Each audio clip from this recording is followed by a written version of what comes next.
नकुल कमलनाथ ने दी 17 नई सड़कों की सौगात। ग्रामीण इलाकों का सीधा होगा शहर से संपर्क। निगम कर्मी पर निकल रहा 1 करोड़ 17 लाख का फर्जी लोन। कलेक्टर और एसपी से आवेदक ने लगाई न्याय की गुहार। किसान के खेत से पीडब्ल्यूडी का ठेकेदार ले गया 300 ट्रॉली मिट्टी। अवैध उत्खनन करने की शिकायत लेकर प्रार्थी पहुंचा कलेक्ट्रेट।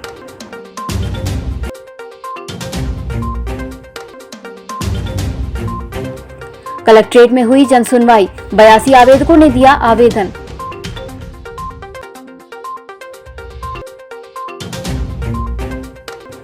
और हर घर तिरंगा अभियान को लेकर डीईओ ने ली बैठक। बीईओ और प्राचार्यों को दिए आवश्यक दिशा निर्देश। नमस्कार, छिंदवाड़ा लाइव में आपका स्वागत है और मैं हूं आपके साथ एकता। आइए बढ़ते हैं खबरों की ओर। पूर्व मुख्यमंत्री कमलनाथ और सांसद नकुलनाथ ने अपने छिंदवाड़ा जिले को एक और बड़ी सौगात भेंट की है। उन्होंने ग्रामीण क्षेत्र की जनता के आवागमन को सुगम बनाने के लिए अपने अथक प्रयासों से नवीन सड़कों के निर्माण की मंजूरी दिलाई है। नई मंजूर सड़कों के निर्माण के लिए निविदाएं भी जल्द ही प्रकाशित की जाएंगी। नेता द्वय के प्रयासों से पीडब्ल्यूडी विभाग की 17 नवीन सड़कों के निर्माण की मंजूरी मिल चुकी है। सभी सड़कें जिले के ब्लॉक मुख्यालय के ग्रामीण इलाकों में निर्मित होंगी। सड़कों के निर्माण से न केवल गाँव के लोग अपने ब्लॉक मुख्यालय से जुड़ेंगे, बल्कि जिला मुख्यालय से भी उनका सीधा संपर्क आवागमन में स्थापित हो सकेगा। आवागमन को सुगम बनाने के उद्देश्य से कमलनाथ और नकुलनाथ ने 17 नई सड़कों को मंजूरी दिलाई है, जिनके निर्माण की प्रक्रिया भी प्रारंभ हो चुकी है। नगर निगम के कर्मचारी पर नागपुर नागरिक सहकारी बैंक द्वारा करोड़ों रुपए का फर्जी कर्ज देने का मामला सामने आया है, जिसकी शिकायत पीड़ित ने पुलिस और प्रशासन से की है। छिंदवाड़ा नगर निगम में नौकरी करने वाले मोहन नगर निवासी देवेंद्र कंडेरे ने बताया कि उनका वेतन नागपुर नागरिक सहकारी बैंक में आता था। वहां से उन्होंने 5 बार लोन लिया और उसे समय पर चुकाया, लेकिन 6वां लोन उनका जारी है। लेकिन बैंक में एटीएम और दूसरी ऑनलाइन सुविधा नहीं होने की वजह से उन्होंने अपना एक अकाउंट भारतीय स्टेट बैंक में ट्रांसफर करवाया। जब भारतीय स्टेट बैंक के द्वारा उनका सिविल चेक किया गया तो उनके ऊपर 1 करोड़ 17 लाख 32,710 रुपए का कर्ज दिखाया जा रहा है, जबकि उन्होंने इतना कर्ज लिया ही नहीं। खास बात यह है कि करीब 18,000 महीने का वेतन पाने वाले सुपरवाइजर को करोड़ों रुपए का लोन फर्जी तरीके से दे दिया गया। नगर निगम कर्मचारी ने बताया कि इतना कर्ज सुनते ही उनके होश उड़ गए। इस वजह से वो काफी परेशान हैं। इसकी शिकायत उन्होंने पुलिस से भी की है और जिला प्रशासन से भी। इस मामले में बैंक अधिकारियों का कहना है कि मुख्यालय नागपुर में जो भी कार्रवाई होगी नागपुर से होती है, इसलिए नागपुर में जाकर इसकी शिकायत करना होगा। मेरे साथ धोखाधड़ी खिलवाड़ किया गया है। मैं नगर निगम में सुपरवाइजर के पद पर कार्यरत हूँ। मेरा जब नागपुर नागरिक बैंक में जब मैं दैनिक वेतन में था, जब से मेरी पेमेंट नागपुर नागरिक बैंक में आती थी, तो मैंने पहला लोन मैंने जो लिया था तो 20,000 का, दूसरा लोन लिया था 50,000 का, तीसरा लोन लिया था 17,000 का, चौथा लोन लिया था 1 लाख का और 5वां लोन लिया था 1.5 लाख का और अभी 6वां लोन लिया मैंने 2.5 लाख का, जिसमें कि 5 लोन जो मेरे हैं पूरे पटने के बाद मेरे को 2.5 लाख रुपए दिया गया।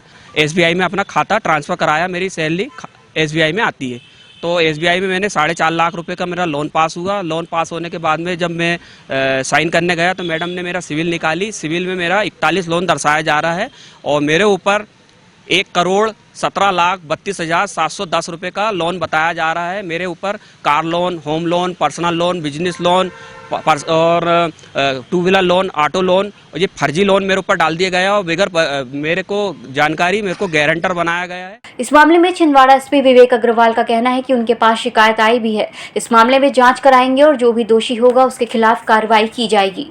निश्चित रूप से सभी इस तरह की जितनी भी शिकायतें आती हैं, साइबर सेल की एक विशेष शाखा हमने फाइनेंशियल फ्रॉड के लिए बना रखी है और वो लगातार इस पे कार्य करती है। बहुत से आवेदकों के पैसे भी लगातार ऐसे फ्रॉड का शिकार व्यक्तियों के पैसे वापस कराए जाते हैं। आवश्यकता अनुसार आपराधिक प्रकरण भी पंजीबद्ध कराए जा रहे हैं और जहां कहीं भी जागरूकता प्रचार प्रसार के हर संभव तरीकों का इस्तेमाल करके हम नियमित रूप से प्रचार प्रसार की कार्रवाइयां भी लगातार कर रहे हैं। ये भी एक प्रकार का डिफरेंट मोडस ऑपरेंडी है। इसमें एक CIBIL सिविल स्कोर एक चीज़ होती है जिससे व्यक्ति की क्रेडिट जो उसकी विश्वसनीयता है वो निर्धारित की जाती है।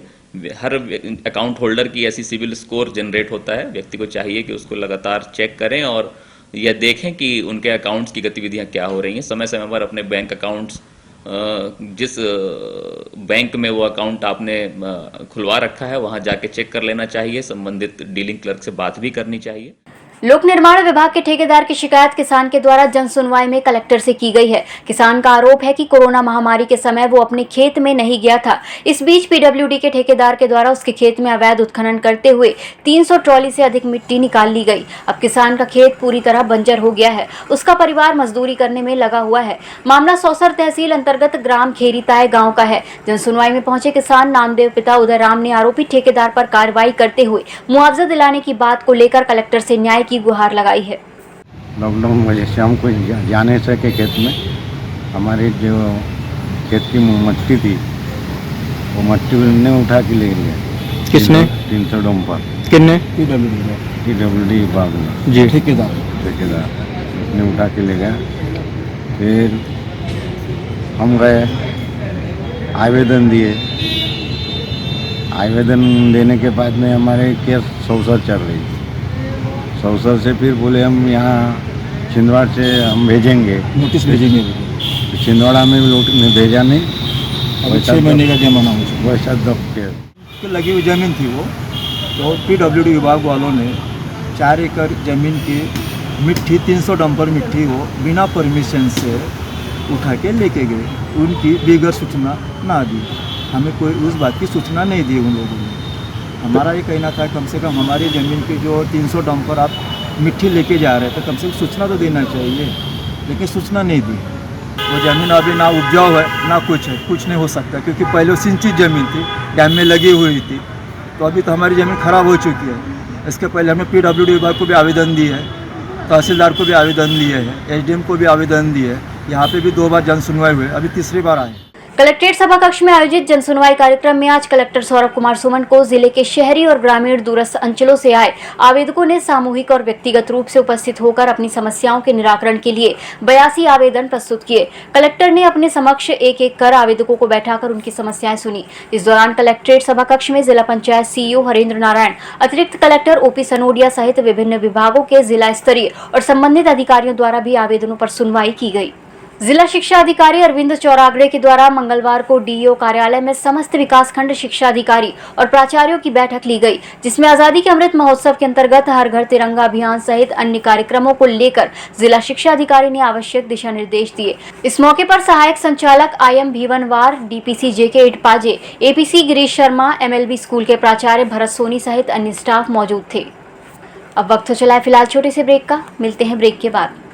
क्या आप संतान सुख से वंचित है तो ना हो परेशान, अब आपके घर में भी गूंजेगी किलकारी। कुसुम IVF छिंदवाड़ा जिले का पहला एडवांस फर्टिलिटी एवं टेस्ट ट्यूब बेबी सेंटर, जहां मिल रही है बंधत्व निवारण की सभी सुविधाएं। 11 सितंबर 2020 को पहले टेस्ट ट्यूब बेबी के साथ शुरू हुई ढेरों सफलताओं के साथ सभी सुविधाएं अब आपके शहर में एक ही छत के नीचे। एक्सपर्ट डॉक्टरों की टीम द्वारा सलाह, अंडा बनाने का इलाज, IVF टेस्ट ट्यूब बेबी, अंडा भ्रूण एवं बीज संग्रहण, डोनर सर्विस, निसंतान दंपति आज ही संपर्क करें। कुसुम IVF, पांडे नर्सिंग होम एवं फ्रैक्चर हॉस्पिटल, पोला ग्राउंड के पास, छिंदवाड़ा।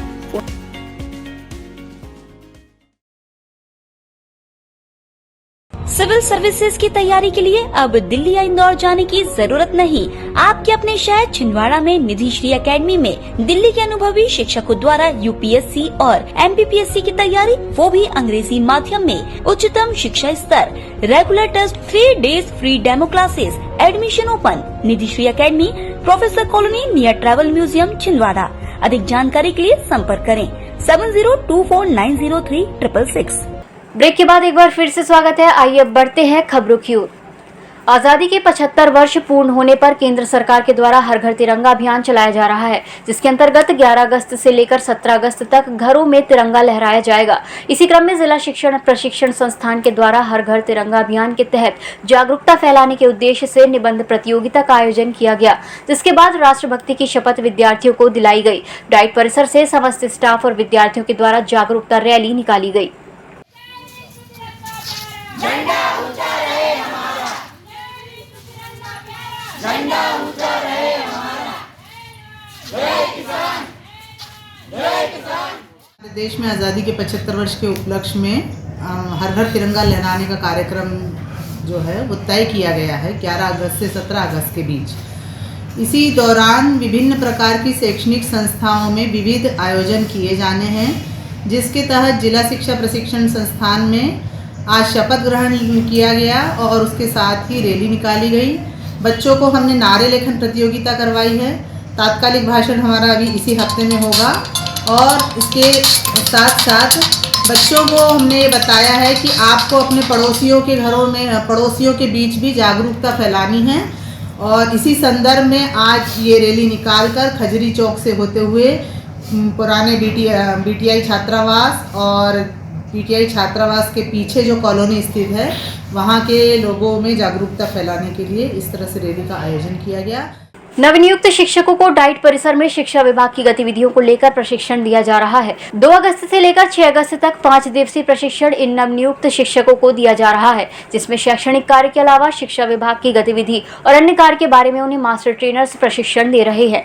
बता दें कि नए शिक्षण सत्र में 448 नवनियुक्त शिक्षक नियुक्त किए गए हैं। लगभग 448 हमारे शिक्षा विभाग के नवनियुक्त शिक्षकों का प्रशिक्षण संपन्न कराया जाना है, इंडक्शन प्रशिक्षण। उसमें से आज पहला बैच शुरू हुआ है। ये प्रशिक्षण 2 से 6 अगस्त तक संचालित रहेगा।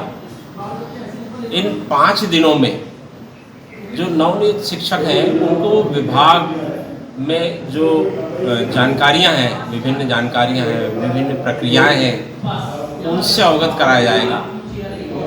क्योंकि अभी ये जो शिक्षक भर्ती हुए हैं इनको विभाग से बहुत अच्छी तरह से ये परिचित नहीं है। विभाग में कौन कौन सी गतिविधियां संचालित होती, कौन कौन से इनको कार्य करने पड़ेंगे पढ़ाने के अलावा, वो हम लोग यहाँ इनको 5 दिनों में बताएंगे।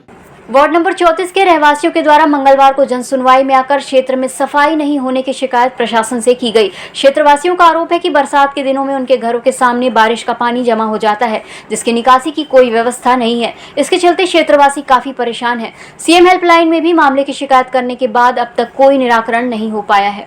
हमारे जो मोहल्ले में है नाली और पानी की समस्या है और वो जो है कई दिनों से ये सारी चीज़ें नगर पालिका को भी अवगत है, नगर निगम को भी बताया गया। वर्कर लोग आके देख के चले जाते, लेकिन और हम लोग की इधर कोई सफाई नहीं होती और जो सफाई होती है वह नगर निगम कर्मचारी के घर के सामने होती है, बाकी और कहीं की सफाई नहीं होती। जिले के होनहार और जरूरतमंद विद्यार्थी भी बड़े शहरों में जाकर उच्च शिक्षा प्राप्त कर सकते हैं और ये संभव हो सका है पूर्व मुख्यमंत्री कमलनाथ और सांसद नकुलनाथ के प्रयासों से। आज राजीव भवन में रेनौसा यूनिवर्सिटी इंदौर के लिए सत्र 2022 के लिए चयनित विद्यार्थियों और अभिभावकों की बैठक आयोजित की गई। बैठक में पालकों और विद्यार्थियों को यूनिवर्सिटी के पाठ्यक्रम और अन्य जानकारियां प्रदान की गई। रेनौसा यूनिवर्सिटी इंदौर में लगाने वाली समस्त शैक्षणिक शुल्क कमलनाथ और नकुलनाथ के द्वारा चुकाई जाएगी। मैं माननीय कमलनाथ जी, माननीय नकुलनाथ जी को बहुत बहुत धन्यवाद देना चाहती हूँ कि उनकी वजह से ही मैं इतने अच्छे कॉलेज में जाके अपनी उच्च शिक्षा प्राप्त कर पा रही हूँ। सर ने मेरा 75,000 रुपीज़ जो शुल्क होता है वो भरे हैं, जिसके कारण मैं आगे अपनी अच्छी शिक्षा कर पा रही हूँ। माता पिता और सारे छिंदवाड़ों के जिलों के बच्चों के हमें कुछ करने का मौका दिया गया है। तो मैं BBA का कोर्स कर रही हूँ आगे की पढ़ाई के लिए, BBA + MBA। नकुलनाथ जी ने और कमलनाथ जी ने, माननीय नकुलनाथ जी और कमलनाथ जी ने मेरी 75,000 रुपीज़ पे कर दिया है for further studies. Thank you. होनहार जो आर्थिक रूप से कमज़ोर छात्र होते हैं, जो शिक्षा प्राप्त करने में असमर्थ होते हैं, उनके लिए एक अवसर था। लगभग 700 छात्रों ने इसमें आवेदन किया था।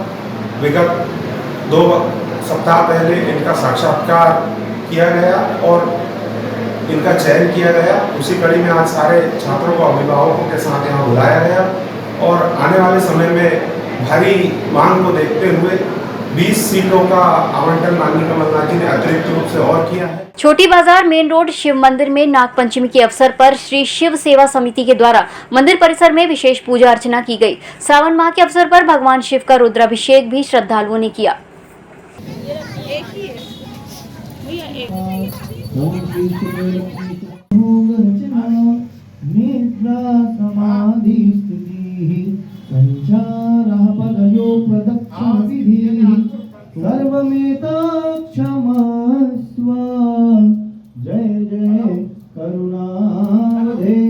बड़ी माता मंदिर ट्रस्ट के द्वारा मंगलवार को मंदिर प्रांगण में बैठक का आयोजन किया गया था, जिसमें मंदिर के नवनिर्माण को लेकर चर्चा हुई। श्री बड़ी माता मंदिर का जीर्णोद्धार कार्य गति देने के लिए और शीघ्र ही मंदिर का कार्य प्रारंभ करने के लिए बैठक का आयोजन किया गया था। बैठक में निर्णय हुआ है कि जनमानस से भी मंदिर निर्माण के लिए विचार आमंत्रित किए जाएं।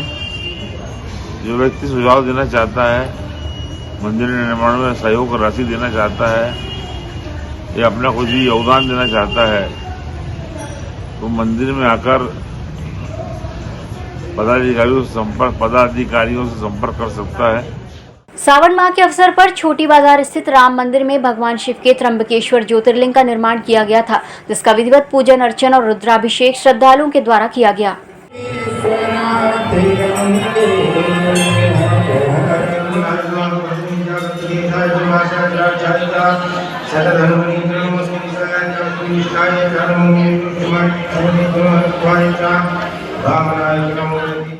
देश की सरहद पर रक्षा कर रहे जवानों की रक्षा के लिए गायत्री परिवार की महिला मंडल द्वारा अपने हाथों से रक्षा सूत्र बनाकर सरहद में राखी भेजी गई है।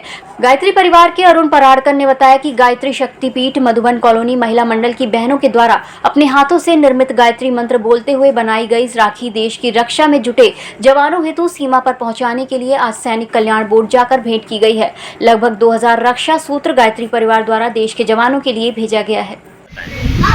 रक्षा सूत्र जो होता है उससे राखी बना रहे हैं मोतियों से। करीबन 2000 राखी हम बॉर्डर पर पहुँचाएंगे। हमारा मनोभाव यही है कि हम इस समय 40 दिन का अनुष्ठान हमारा चलता है। मैं 4 साल से जा रही हूँ रक्षा बंधन की राखी पहुँचाने और जेल भी जाते हैं हम लोग राखी। इस बुलेटिन में फिलहाल इतना ही। नमस्कार।